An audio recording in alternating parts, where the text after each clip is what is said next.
Identified po yung grupo at saka yung mga leaders, and we are preparing the necessary charges against them in coordination po doon sa Pamilya Diskaya.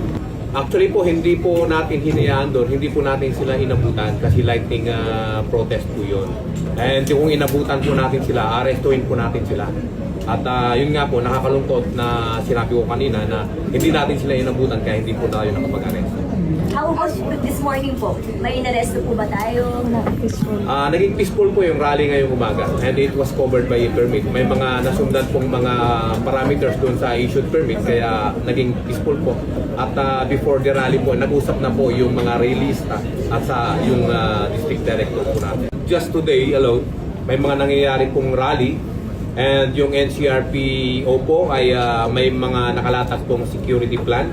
And at the same time po at nag-deploy po tayo ng mahigit 2,000 member po ng NCRPO just to keep the peace. And we assure everyone na yung sinasabi nyo kanina na about sa incidents sa Indonesia, ibang-iba po yung sitwasyon po dito sa atin.